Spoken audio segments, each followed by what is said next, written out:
François Bontier-Livre, 1986, édition de minuit, Le crime de Buzon. C'est mon 3e livre. C'est un petit peu comme si j'ouvrais des dossiers secrets. Alors une toute petite anecdote pour commencer, c'était cet hiver, je reçois un mail très gentil. En général, c'est des étudiants. Là, c'est-à-dire oui, je dois faire un exposé sur un de vos livres, Le crime de Buzon, et je me demande si suivait une suite de questions précises, intelligentes, et je me retrouve donc, alors évidemment, je réponds de façon la plus ouverte possible, j'exprime d'abord ma surprise que ce livre soit exhumé. Oui, mais c'est ma prof. Et la prof, je l'ai retrouvée ensuite via LinkedIn, on a eu un petit échange, je lui ai dit, mais merci, mais dites donc, c'est pas rien que vous donnez là à vos élèves, et je découvre qu'en fait c'était un élève de lycée, et aux questions, le problème, je me sentais, mais alors, honteux et confus. Tout ce que je pouvais dire, c'est, tu sais, vous voyez, je dis, mais je ne m'en souviens plus. Je peux pas répondre à votre question, je ne sais pas. Et il y avait d'autres choses précises. Je dis, mais j'ai même pas de version numérique. Bah, évidemment, en 1986, j'étais déjà... je me souvenais, c'était ma première machine Adler avec une petite Marguerite très souple, clavier silencieux. Il n'y avait pas encore la correction des derniers caractères. Mais oui, ces choses-là, je m'en souviens même sur le clavier. J'avais collé un tout petit coquillage. C'est la machine que j'avais à la Villa Médicis. L'avant-dernière machine, avant de passer à l'ordinateur Atari 1040, ça serait 1988. Mais tu vois, toi, on te demande là de parler de livres de littérature, et tout ce que tu as, toi, dans la tête, là, c'est « Ah, j'avais telle machine, ah, j'étais à tel endroit ». Et pourtant, par exemple, ce qui m'est revenu, c'est où je l'avais travaillé. C'est-à-dire, j'étais revenu de la Villa Médicis, là, printemps, 19 juin 85, et cet hiver-là, 85-86, je n'avais pas où me poser, et je m'étais retrouvé à Danvix, dans le Marais Poitevin, où ma grand-mère maternelle commençait à être sérieusement âgée, vivait seule, mais ça a été des mois d'un très grand calme, ce silence là, sur l'épaisseur du Marais, les tout petits rituels, aller chercher le journal à pied le matin. On n'était pas encore à lire le journal sur les écrans, dans le vif du truc. Mais voilà ce dont tu te souviens. Tu te souviens, par exemple, de cette table à écrire qui était dans la petite chambre de la plus jeune de mes tantes maternelles, donc pas chez moi, mais je me souviens des bouquins, je me souviens de la petite salle de bain à côté, au premier étage, cette vue là, très calme. La maison existe toujours, évidemment. Maintenant, beaucoup de choses ont changé, tu te rends compte, bientôt 40 ans. Et je me souviens de la qualité de l'air et de la qualité du silence. Voilà ce dont tu te souviens, et de la posture, là.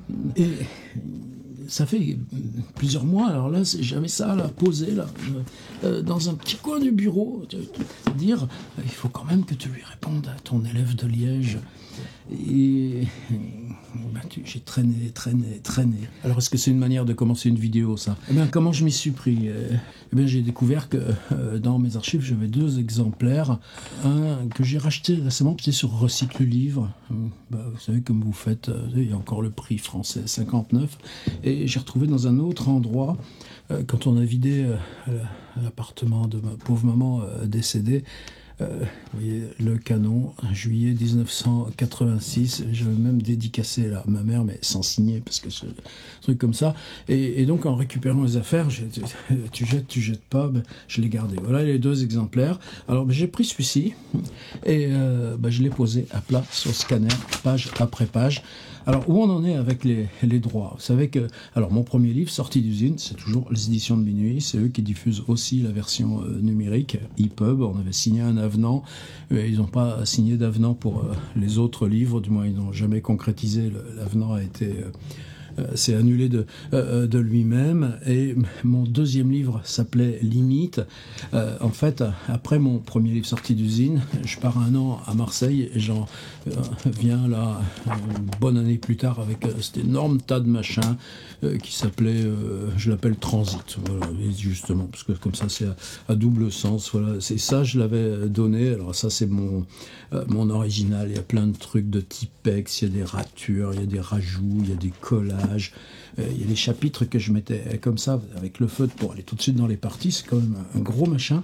Alors il n'y a pas très longtemps, je l'ai numérisé aussi, mais psychologiquement, tu vois, c'est pareil que pour le crime de Buzon. J'arrive pas encore là totalement à me dire allez, vas-y, non, je garde ça comme ça. Et à la ville à midi 6, le deuxième livre c'est écrit Limite, et Limite, donc 85, minuit après à l'essai d'exploitation, Irène Lindon m'a rendu les droits et je l'ai repris là donc sur Tiers Livre Éditeur et je l'ai appelé, une phrase de Jérôme Lindon aussi en hommage, le deuxième livre est toujours le plus difficile à écrire parce que lui je l'ai pas scanné Limite, je l'ai recopié au clavier et en même temps j'enregistrais tout ce qui me revenait du making of, tout ce qui me passait par la tête, toutes les sources et tout ça, et ça a fait ce livre que je distribue maintenant. Après je sentais que j'étais relancé. Je sentais qu'il y avait aussi ça, mais que je ne pouvais pas y revenir. Mais par contre, il y avait une idée un petit peu centrale, et dans Limite, et dans Transit, c'était l'idée de pas la violence qu'on subit, mais ces formes de violence qu'on avait à traverser pour retrouver des zones intérieures de soi où tu avais l'autorisation mentale, tout simplement, quoi, de lâcher ton boulot, te consacrer à écrire, et une société qui pourtant exerce de façon oui, le mot tout simplement violence, et je me suis dit que c'était là-dessus qu'il fallait que je travaille. Et je crois que pour moi l'idée la plus native là de ce qui s'est appelé très très vite d'ailleurs le crime de Buzon, c'était de confronter deux formes de violence. Une forme de violence par entraînement. De toute façon, c'est pas la violence subie, c'est la violence que tu exerces. C'est-à-dire entrer dans cet artefact où l'écriture, qui est une violence en elle-même, tu te fais violence à toi pour que ça sorte, et l'écriture fait violence au réel en tant qu'elle lui confronte sa propre image de réel. Donc tu entres là en cherchant en toi, c'est-à-dire tu vas pas dénoncer des zones de violence, tu vas travailler sur les violences que toi-même tu as pu subir.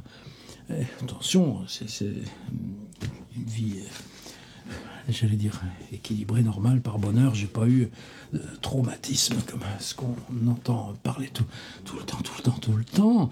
Et se dire, d'aller retrouver en soi ces espèces de zones opaques, résistives, où il peut y avoir intériorisation de violence.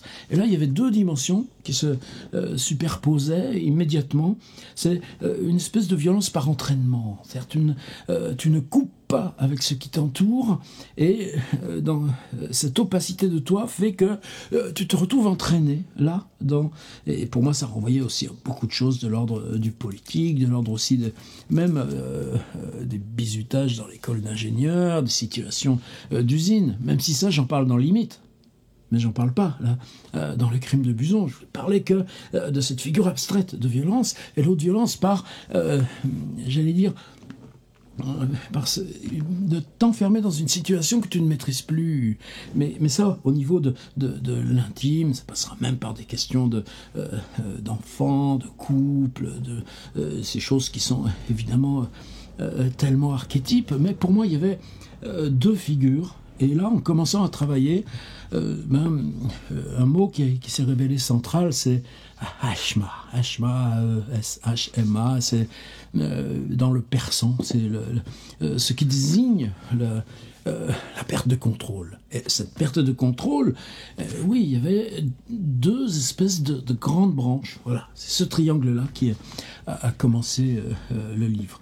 Alors, maintenant on y va. Donc là, moi, contrairement à limite, je me retrouve dans la même situation que pour sortie d'usine, c'est-à-dire que le livre, il est encore vendu 9 balles, 11 balles, et tant que Minuit n'aura pas épuisé son stock, je les connais pas, la boîte a été revendue à Gallimard, malheureusement, et ils n'ont pas cherché à reprendre le dialogue, que moi ce serait ça serait leur dire, peut-être là d'ailleurs si vous passez par là, Minuit, dire si vous en reste, imaginez qu'il vous en reste 30, 40, 50, 100, moi je vous rachète le stock et vous me rendez les droits, et qu'est-ce que je serais heureux là de travailler. C'est pas la question de vendre ou tout ça, c'est la question au contraire que ce qu'est votre vie c'est ma vie à moi, c'est pas votre vie à vous. De toute façon, il s'en vend peut-être 15 par an. Je reçois les droits en octobre. Merci, ça a toujours été hyper respectueux. Mais ça correspond pas à ces 2 ans de vie là que j'ai mis là-dedans. Voilà, ça, c'est important. Par contre, j'ai les droits numériques. Donc là, j'ai affronté le truc. C'est-à-dire qu'il y avait toujours, de façon latente, se dire, si je le rouvre, qu'est-ce que je vais trouver ? Si je le rouvre, je vais pas le supporter. Si je rouvre, ça va me paraître tellement loin, maladroit que... et puis en même temps, tu te dis, tant pis, c'est comme ça. Mais pourtant, je l'ai fait. Donc, et ça, et ça, le scan, pour moi, c'est aussi une manière, tu travailles avec les mains. Ensuite, tu as le scan qui sort de la machine ici, qui est juste là, à côté de moi. Ça fait un gros fichier PDF, tu le passes en OCR. Il y a quelques petites broutilles. C'est-à-dire, par exemple, moi, c'est des monologues avec personnages. Ça se sent son Faulkner, tandis que j'agonise. Beaucoup qui marquent... un petit peu première source là des monologues qui se croisent avec 4 personnages, les 2 personnages principaux, 2 personnages secondaires, et puis autour d'eux, là par contre, d'autres personnages, mais eux qui interviennent en indirect. Alors le scan, qu'est-ce qu'il savait pas me faire quand par exemple le changement de monologue supposait que l'interlocuteur, là c'était en haut de page, voilà, tiens par exemple là, vous voyez, il y a 2 pages, là Michel Rowe, et c'est comme ça, ça le scan lui considère que c'est, vous savez, les petits trucs en haut de page qui surtout il faut pas numériser, de même manière qu'il numérise pas là, les numéros de page. Ça tu nettoies les coupes de page, tu nettoies des petits trucs, des fois ILS, des fois il a du mal, mais justement tu te retrouves en situation d'artisanat, et je suis arrivé à faire et c'est même étrange la façon, j'ai beaucoup pensé à un gars qui travaillait depuis très très longtemps avec Jérôme Lindon, qui est mort maintenant, comme Enrico, comme Jérôme lui-même, qui s'appelait Jérôme aussi, Jérôme Capdenac. Et ce Capdenac, c'était celui qui faisait toutes les typos de Minuit. Et moi, à chaque fois, alors, ça l'amusait, parce qu'il dit, mais les auteurs, jamais ils viennent me voir. Ouais, mais moi, qu'est-ce que j'apprenais avec ce gars ? Et je me rends compte que ce que je fais, là, dans la maquette que petit à petit j'ai élaborée pour le numérique, elle doit énormément à cette luminosité dont disposait Capdenac, cet art des marges, cet art du blanc. C'est de ça dont on parlait avec lui, l'œil de la lettre. Là. Je crois même que ma police Adobe Caslon Pro, là, que j'utilise de façon quasi exclusive, elle est extrêmement proche. Non, c'est pas marqué là, mais je crois que c'est une fidélité à une maquette, et que donc le PDF que j'ai réalisé là, en quelques heures, une nuit, globalement, c'est un livre clone, un livre fantôme. Et ce PDF, lui, par contre, j'ai les droits de le diffuser numériquement. De toute façon, ce ne sera pas commercial, ce sera uniquement là, dans la zone abonnée du site, et ça me convient très bien. Et puis ensuite, tu vas le fixer, tu reviens, et ensuite, tu reviens au fichier Word mis au propre, c'est lui qui a généré le PDF, je le convertis en EPUB, il y a 2 ou 3 petites bidouilles à faire, et j'ai même laissé la couverture Minuit, et donc j'ai la version EPUB pour liseuse, etc., etc. Alors tout ça pour dire ça ? Non, parce qu'en plus, j'ai été ouvrir, j'ai une seule valise. C'est en 83, j'ai brûlé beaucoup de cahiers, et je regrette un petit peu, mais bon, je vis avec ce truc. J'avais besoin, là, ce jour-là, d'éliminer toutes ces traces pour continuer d'avancer, c'est comme ça. Puis ensuite, à Rome, donc d'une part, j'ai ce rapport à la machine à écrire, juste en dessous de la Villa Médicis, il y a une petite rue commerçante avec une librairie, évidemment très réputée. J'en ai trouvé les traces aussi, là, dans le Vider les lieux d'Olivier Rollin. Ça s'appelle Verteki. Chez Verteki, j'ai acheté plein de cahiers. Et par exemple, ces cahiers-là, qui me plaisaient beaucoup, avec leur rayure, là, j'en avais des rouges et des bleus. Eh bien, là, j'en ai retrouvé 4. Alors, c'est marrant parce que j'en ai, par exemple, 2 vierges. Alors, pourquoi tu t'obstines alors qu'elle est lourde, cette valoche, que je sais pas quoi en faire. Puis peut-être un jour, ce sera pareil, je balancerai tout à la déchette parce que on n'a pas besoin de ça. Mais là, tu trouves des cahiers vierges, Verteki, achetés, là, en 1985. J'avais fait mes provisions avec des petits carreaux, là. Et ben non, il n'y a rien dedans. Pourquoi tu les gardes? Tu t'en serviras jamais. Par contre, j'en ai trouvé 2, dont un qui était réellement... c'est celui-ci, il est beaucoup plus usé, abîmé, qui était le cahier de préparation. Et ça, pour moi, cet espace-là, il y a ça chez... Alors, attention, hein, au contraire, c'est toujours une école de modestie. Mais quand tu regardes dans les éditions de Dostoïevski, les quelques 6 ou 8 pages de notes préparatoires avant qu'il s'embarque pour quelque chose comme l'idiot. Idem chez Dickens. Tu pars dans un grand roman, sur 2 mois, tu as des tout petits trucs, des tout petites notes, ça fait 10 pages. Et ça, cet espace, pour moi, alors c'est les titres, les taux, les abandonnés, 1500 impurs, comme à Marseille, 1500 impurs, donc tous ces trucs qui tournaient autour de la violence. Hachma, le goût de vivre, la ville splendide. Alors j'avais même eu l'idée de la ville splendide 3, ça ressemble à mon 3e livre, donc limite aurait été la ville splendide 2, sortie des îles, la ville splendide 1. Il y a la recherche des noms, des prénoms, et ces noms, alors j'étais pas encore dans Saint-Simon, truc là, mais vous voyez, tiens, la maison des morts. Relecture de Dostoïevski. Et tu prends des expressions. On ne faisait guère le récit de sa vie. Page 919 du Pléiade. Il n'y avait pas encore les traductions André Markovix. Personne ici ne pouvait s'étonner. Personne. Elle marquait seulement qu'il ne fallait pas parler de cela. Donc, oui, là, ça a dû être quelques jours où relire Dostoïevski et prendre ces petites notes qui te servent de bascule. Tu sais, on parle beaucoup aussi, là, maintenant, les intelligences artificielles qui vont s'entraîner avec des textes sous droit. Mais qu'est-ce que tu fais d'autre, toi?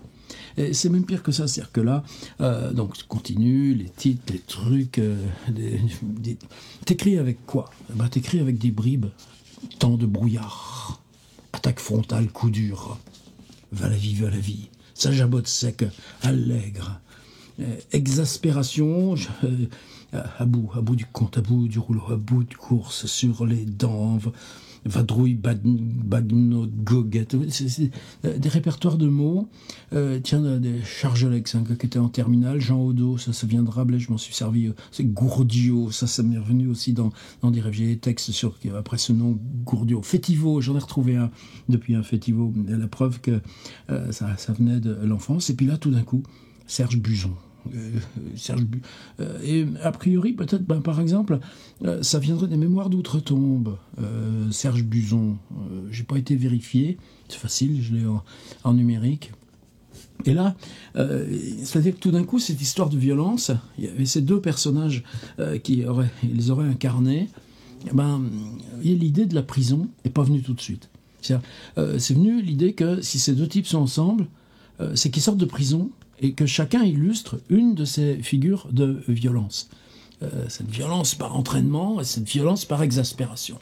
Ils sont ensemble et se retrouvent là, libérés. Tu te libères, oui, justement. Comment tu te libères intérieurement après ça? Et là, c'est étrange pour moi parce que je me revois. C'est une période où je crois que j'avais fait où France Culture, Alain Weinstein et Laura Adler m'avaient fait l'amitié de me confier une série de nuits magnétiques. Ça s'appelait De l'autre côté de la défense.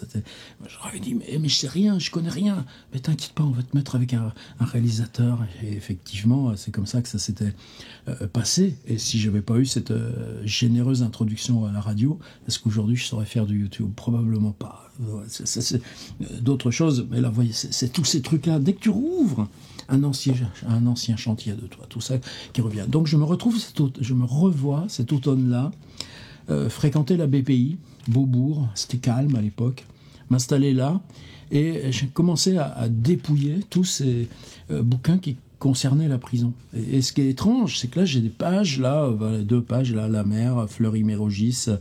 Est-ce que, par exemple, alors typiquement, ça aurait pu être un courrier de lecteur à Libération racontant par le détail une visite au parloir de Fleury-Mérogis? C'est possible. Mais est-ce que j'ai mis les sources?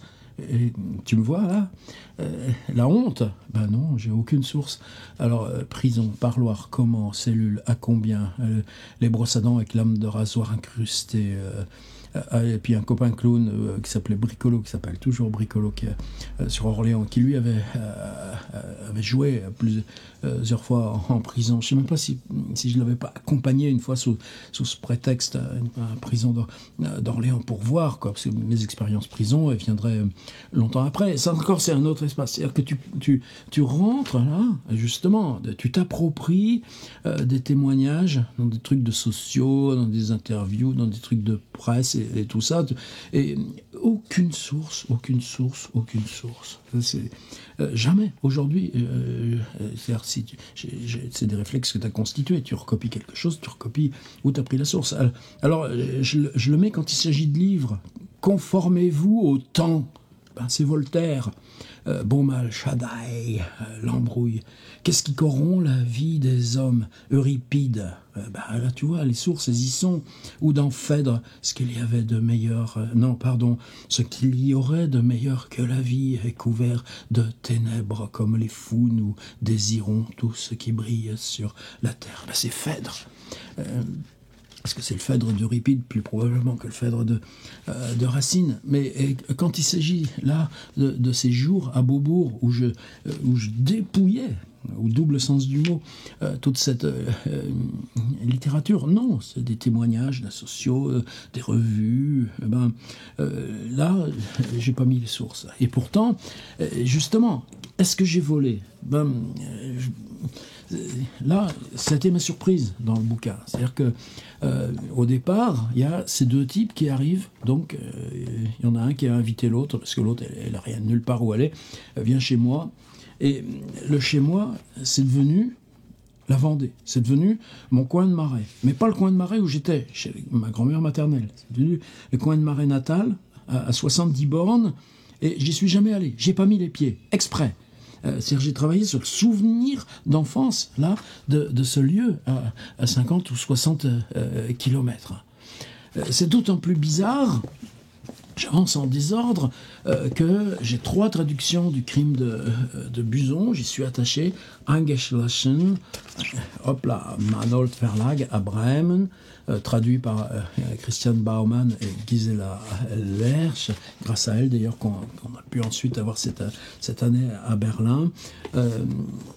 Là, la traduction danoise, Bruson Vorbridels Roman, et le traducteur Franz Iver Gundelar.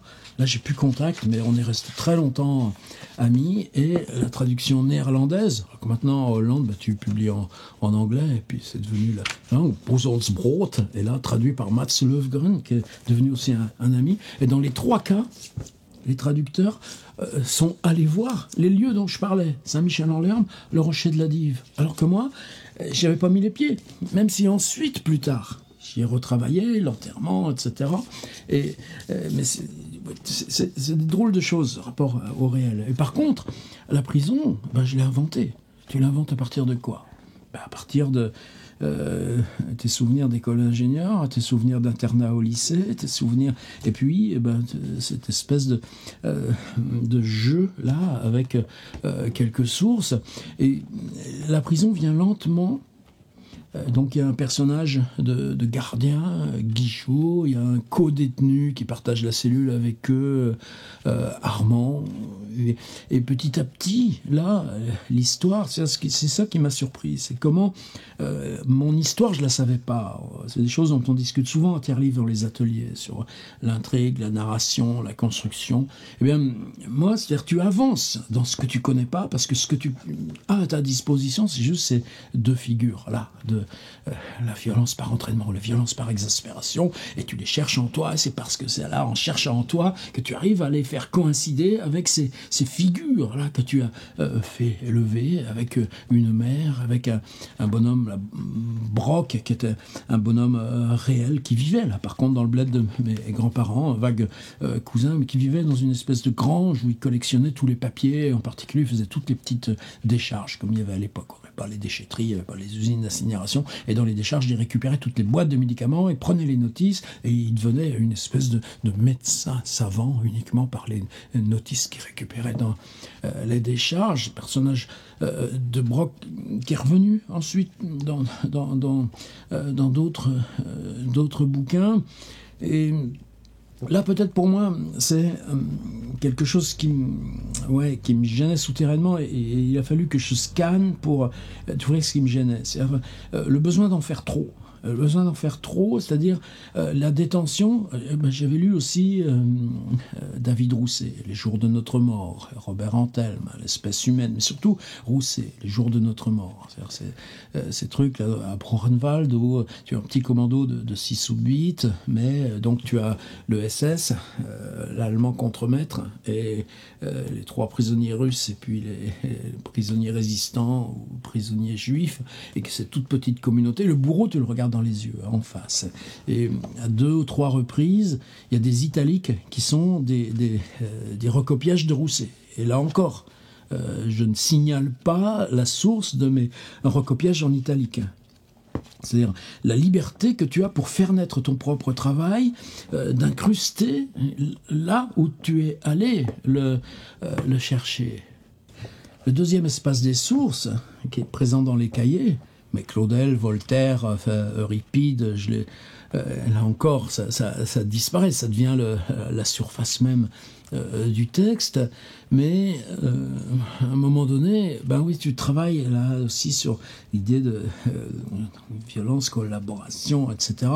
Mon grand-père paternel, en 1920, il habitait rue Le Pic, pas très longtemps, mais il habitait globalement la maison même où vivait ce docteur Louis-Ferdinand Destouches, futur Céline. Ça m'a toujours j'ai toujours trouvé ça un peu bizarre, peut-être qu'ils se parlaient comme ça autour de la vieille moto récupérée de mon grand-père qui était ouvrier ajusteur.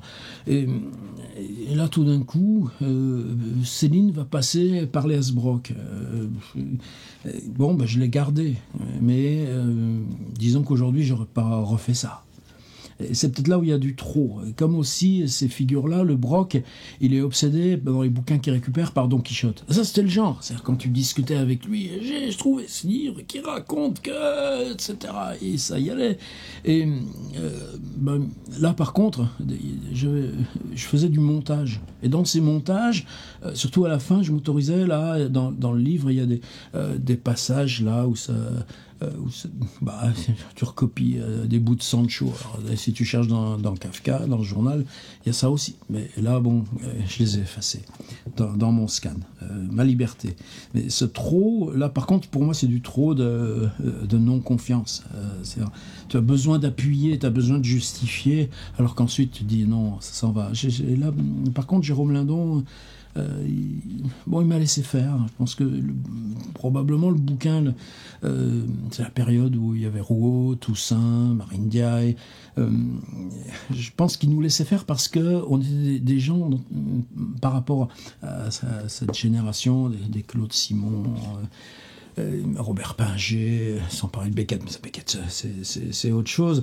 On n'était pas dans les mêmes clés de lecture du monde que lui, Jean Echenoz aussi. Ça, c'est encore autre chose. Mais pourquoi il m'a pas... Je me souviens que, alors que limite, on avait eu des tas de discussions et tout ça, qu'il y avait eu les discussions quand il m'a dit ça, non, je publie pas. Et là, peut-être que il aurait dû me ficher un petit coup de poing, mais ça n'a rien changé à la réception du bouquin. Et donc retour à cette case prison, c'est-à-dire que petit à petit, à mesure qu'on s'enfonce dans l'histoire, le livre la découvre. Le livre découvre ce que c'était que d'être dans la prison. Découvre ce que c'est que le moment précis où on sort de la prison et qu'on doit traverser la ville pour rejoindre la gare. Et à mesure que cette marche, cette espèce de...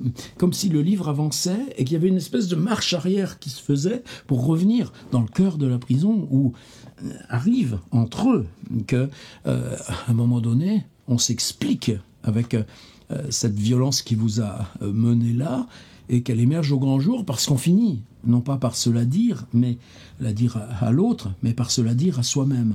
Et aussi, autant pour ce personnage de Buzon que pour l'autre personnage, Michel Roux, la question, la rencontre avec la source, le moment d'accomplissement de la violence, c'est encore un chemin qui se fait progressivement, et qui n'émerge à la surface du livre qu'à sa toute fin. Et là, c'était vraiment à 40 ans d'écart, découvrir comment c'est générer ça devant moi, dans mes mains. Ça a vraiment été disons en gros une découverte. Je pensais même plus à une composition aussi fouillée. C'est nul de dire ça. Mais, par exemple, ça me gêne beaucoup, ces discours, les arcs narratifs, les constructions de personnages, et machin. Oui, mais là, par exemple, ces cercles de personnages secondaires, disons que j'ai eu un miracle. Il s'est passé ce miracle qu'un livre m'est venu dans les mains. Alors, j'ai aussi une autre dette. Alors, attendez, c'est les cahiers, donc ces notes. Alors là, pareil, ce que j'ai fait, scanner, j'ai fait ça hier soir. Il y a des bouts de scotch et tout ça. Je pense que globalement, c'est lisible. Il y a des choses de biffées. Là, c'est pas moi. C'est vraiment, ça a été biffé il y a 40 ans. Mais c'est un témoignage. Wow, un passage de Montaigne recopié. Pourquoi tu encadres un truc alors tu tournes le dos? Ce genre de bribes, moi, qui sont mes bribes d'écriture. Chaque souvenir est un péril. Eh ben, tiens, ça vient de la vie de Rancé, Chateaubriand.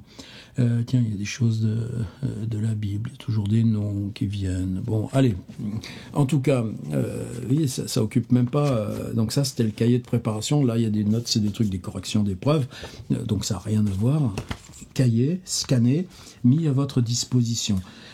Mis à votre disposition, de toute façon, c'est simple. Si vous êtes sur le Patreon là où je parle avec version PDF, version EPUB, il n'y a qu'à cliquer directement sur le lien. Et sinon, j'ai fait comme je fais là dans celui-ci, lié, non, même pas. Mais maintenant, j'intègre toujours un QR code. Et le QR code donne accès à ce dossier. Alors, l'autre cahier, j'ai retrouvé justement un autre cahier, la même période, écrit aussi, mais aucune date. Et là, c'est plutôt des choses qui concernent temps machine. C'est bizarre aussi parce que j'ai un autre titre qui apparaît. Vie légendaire de Keith Richards. Bah dis donc, ça veut dire qu'avant les années 90, j'étais déjà dans ce truc-là. Mais bon, il y a une espèce de récit continu aussi qui s'appelle Dérapage. J'ai pas relu. Enfin, tout ça, je l'ai scanné. Là, je l'ai pas mis dans le même dossier, mais je pense que ça, faudrait quand même bien que j'affronte. Qu'est-ce que c'est que ces histoires que tu as écrites à ce moment-là? Par ailleurs, il y a un texte qui s'appelle Histoire au pluriel, une liste d'histoires possibles. Tiens, c'est marrant. On a refait ça cet été, un truc comme ça. Et puis, j'avais trouvé d'autres petits cahiers. Alors, c'était des petits cahiers noirs. Ceux-là, ils viennent de Vertiki aussi. Ils sont très beaux, avec la page de garde en rouge. Celui-ci, voilà, c'est ça. Alors ça, je l'ai scanné aussi. C'est des ébauches. Alors celui-là, non, c'est pareil. C'est encore un troisième, avec là encore, il y a juste une 5-6 pages, mais aucune idée de ce que c'est. Et toutes les ébauches de Buzon sont là-dedans. Et là, c'est pareil, je l'ai scanné, je l'ai mis dans le dossier. Ça n'a aucun intérêt, sinon que d'aller voir un petit peu comment ça fonctionnait à l'époque. Et j'ai mis aussi un autre truc. J'y suis plus attaché, oui, le crime de Buzon, c'est un truc, mais à Brusensbrot, Brusensvorbridels, eingeschlossen. Tout d'un coup, la diffraction par ces langues européennes, quelque chose qu'on a totalement perdu aujourd'hui. Je me suis aperçu que Raymond de Pardon, San Clemente, c'est San Clemente, c'est cette île, comme vous êtes à Venise, vous allez vers le cimetière qui est une île, un peu plus loin, il y a une autre île qui se dessine, c'est l'asile psychiatrique. Et évidemment, c'est une force symbolique énorme. Et le film de Raymond Depardon, qui s'appelle San Clemente, est devenu un classique. Lui est toujours accessible, mais le Centre national de la photographie, avec le CNL et tous ces machins-là, avait publié dans une collection qui s'appelle Photocopie. Alors j'ai fait une photocopie de la collection Photocopie, un livre là avec une bonne cinquantaine d'images. Hop là, il y a une préface qui n'a aucun intérêt, mais je l'ai scanné quand même. Par contre, il y a une postface de Raymond Depardon sur pourquoi, comment ce livre. Alors le livre étant indisponible, on trouve même plus d'occasion. Pourtant, j'aimerais le mien là. Il se dépelliculise, il est devenu tout jauni. Il faut que je m'en trouve un autre pour remplacer celui-ci. Et ça, je le fais souvent. Merci l'occasion. Mais il venait de paraître en 84 et sans décision préalable. Je me souviens que tout le temps que j'écrivais, donc ces petites ébauches du cahier noir, j'avais le livre ouvert devant moi. Après, quand je reprenais l'ébauche, je la reprenais à la machine, j'avais plus besoin. Pour moi, les personnages, ils étaient là. Alors, celui-là, c'était Buzon. Si je cherche, je vais vous trouver le Michel Rowe quelque part. Mais c'était sûr de sûr. C'est-à-dire, quand j'ouvrais le livre, quand j'attaquais mon écriture, j'ouvrais le livre à la page où il y avait la photo du bonhomme. Voilà, c'est celui-ci, ce type-là qui est accroupi entre deux chaises.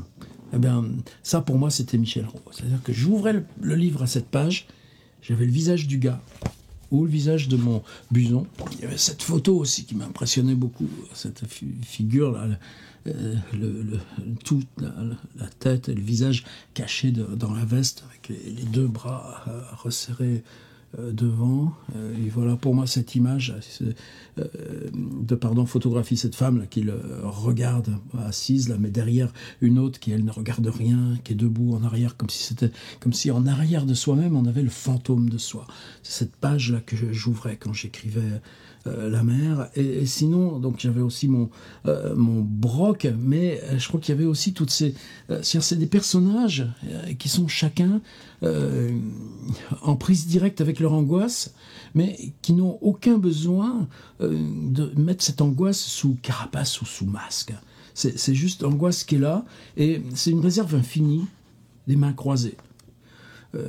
Des postures avec cigarette, comment on s'assoit, comment on s'allonge, comment on se tient appuyé contre un mur. Et c'est ce côté anguleux, ces regards ou juste ces gestes, c'est pareil dans le film, de toute façon c'est les mêmes personnages, les mêmes images. Voilà, ça aurait été mon broc avec cette chemise débraillée ouverte, cette peau blanche fragile. Comment on s'assume tout nu, ils s'en fichent les fous. Mais nous là, mes personnages en tout cas, sans doute qu'ils sont habillés. Mais à l'intérieur d'eux, cette nudité là, elle passe et c'est elle qui ouvre aux mots et aux récits. Voilà. Donc dans mon dossier, comme on ne peut plus trouver ce livre, je vous ai aussi fait un scan. Voilà, dossier crime de Buzon ouvert, mais au moins, petit à petit, je voudrais arriver à ça. Que c'est seulement en 1988, après Décor Ciment, que j'ai commencé d'avoir Décor Ciment a été mon dernier bouquin écrit sur machine à écrire. J'ai pas osé encore le rouvrir. Là aussi, j'ai des cahiers, des trucs de notes. Ce sera le prochain chantier. Mais celui-ci, c'était la censure intérieure qu'il fallait rouvrir. Et finalement, à part ces petits inserts de Don Quichotte à la fin,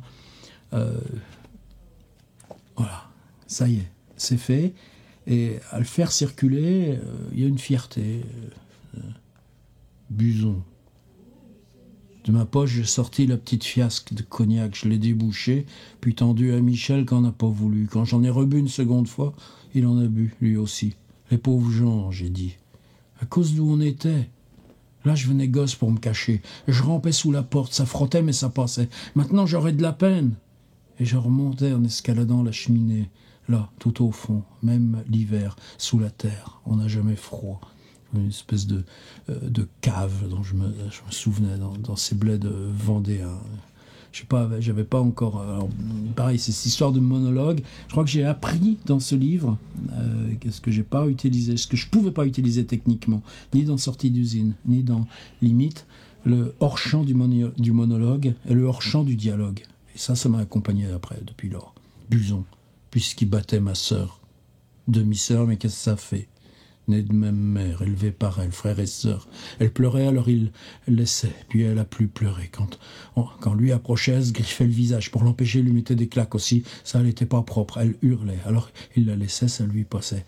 C'est comme ces personnages de Sainte Clémente deviennent des accompagnements directs des personnages. J'ai revu ma sœur, elle n'a jamais parlé. Brock m'a dit, elle avait le visage tout bleu. C'est Brock qui lui a dit de s'en aller à lui. Ma mère disait, quand mon mari l'attrapait, etc., la distrabile. La disparition du père, tout ça. Ça, par contre, ouais, j'avais totalement zappé, oublié. Mais ça te revient et t'assumes. Ce serait peut-être ça le point d'arrivée, la conclusion. Oui, est-ce que je pourrais peut-être dire, là, à mon ami le lycéen de Liège, parce que je sais qu'il surveille toujours, parce que je lui avais promis qu'elle viendrait, cette vidéo. C'était pas prévu qu'il y aurait 6 mois d'attente, c'est tout. Ce qui te revient de ça, c'est pas que c'est pas une figure de toi, c'est tu retrouves devant tes mains l'extériorité de soi qu'avait été l'écriture du livre. Ça ne révèle pas du de toi, ça révèle le dehors qui te permettait d'accéder à toi en le convoquant par l'écriture dans ce moment précis. À un moment donné, ce Buson, quand il arrive en ville, il va travailler, il travaille sur des chantiers. L'hiver, le travail commençait, nuit encore, le fer était froid sous la main, tous ces tubes autour de soi qui semblaient un monde sans fin. Tandis qu'on escaladait échelle par échelle, c'était comme si ces cubes l'un sur l'autre, formant encore des cubes sous vous, s'enfonçaient pour vous repousser du sol, tout autour retenir des parois invisibles qu'on n'atteindrait jamais là-haut, bien plus haut. Les derniers tubes dressés accrochaient les lumières de la ville luisant, et il donnait son relief à la nuit, semblait pendre du ciel jusqu'à nous pour nous enlever quand on arrivait, ou la veille on avait cessé, en prenant appui sur la passerelle de métal, on n'était plus que soi, et le vent, les voitures en bas passaient sans nous voir. Le monde entier, tout plat sous vous, à l'infini vous ignore, et dans les filins, les entrecroisements, cela sifflait, les autres, on leur reparlerait à midi dans la remorque si on avait quelque chose à leur dire. Chacun était son chef, et la façade même, en construction, s'arrêtait un étage en dessous, nous laissant seuls dans la nuit, mais en son sein, dans son vide. Même les coffreurs ne grimpaient pas si haut que nous et devaient attendre que l'architecture immobile des tubes dessine en creux la poussée du béton. Pendant que j'accrochais la sangle de sécurité, le long bras de la grue au-dessus s'arrêtait, laissait lentement descendre sa première cargaison. Je défaisais les élingues, attrapais les clés de 22 plates à la main gauche pour tenir l'écrou, tandis qu'on serrait avec celle à tiger cliquée. Les droits étaient raides et froids et oh, tiens, il me manque un S là, toi. Allez hop, faut encore que je le corrige, ce fichu scan. Et quand la coquille avait échappé aux éditions de Minuit. Ah zut de zut. Pourtant, là donc, qu'est-ce qu'il était scrupuleux avec ça. Et quand un croisillon échappait, on l'entendait longtemps clinguer avant de se retrouver par terre. Ça seulement, on se souvenait d'être si haut. Et à chaque cube fini, si on s'élevait, les grues, en tournant, laissaient pendre sur nos têtes les plaques préconstruites de béton. La nuit se défaisait, nous vivions loin au-dessus de la ville. Le jour pour nous se levait avant le leur. On voyait tout autour jusqu'où elle s'y fondait, la lourde couche de brume découvrir routes et bâtiments, mais une ville si grande comme sous une coupole autour d'elle, jamais ne se dissipe la ceinture opaque. Le soir, une camionnette nous reprenait, nous ramenait. Je mangeais près de la gare Montparnasse, puisque là aussi était mon hôtel. Pour le chien de Madame Parent, je ramenais souvent quelque chose. Le premier hiver, ainsi c'était tiré à fini, monteur en échafaudage, avec les primes. On gagnait bien, ça allait. Genre de truc. Donc la question de la ville était aussi présente, surtout.